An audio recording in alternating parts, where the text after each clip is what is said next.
আজকে আমি, আমাদের এই সমাজ আর আমরা সকলে আতঙ্কে আছি।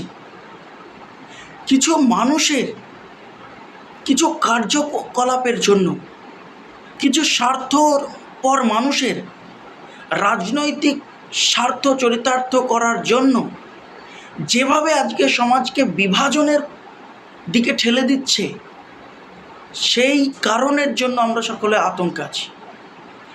এর কারণ হচ্ছে আজকে ইয়াং জেনারেশন তথা আগামী প্রজন্মের মধ্যে যদি এই বিভাজন, ধর্মের বিভাজনটা ওদের মাথায় ঢুকে যায়, এই বিভাজনের বিষটা যদি মাথায় গেঁথে যায়, তাহলে আনেওয়ালা দিন, আগে যে দিনগুলো আসছে সেগুলো গ্যারান্টি সহকারে বিপদ ভয়ঙ্কর হতে চলেছে। এটা আমার উপলব্ধি।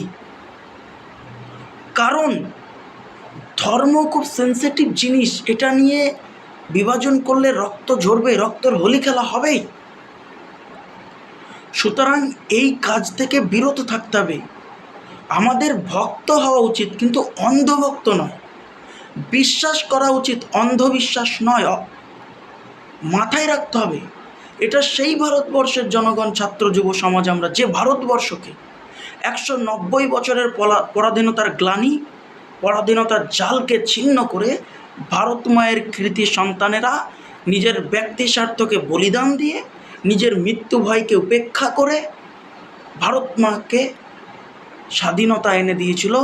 ভারত মায়ের সন্তানদের এই ভারত মায়ের বুকে স্বাধীনভাবে চলাফেরা করার জন্য, মত প্রকাশ করার জন্য, ধর্মচারণ করার জন্য। কিন্তু আজকে কিছু স্বার্থপর, কিছু গিরগিটির মতো কিছু মানুষ রং বদলিয়ে সেই কাজটা করার চেষ্টা করছে, সেই বিভাজনটা করার চেষ্টা করছে। তাদের থেকে দূরে থাকা উচিত, বিবেক দিয়ে ভেবে দেখা উচিত আমাদের।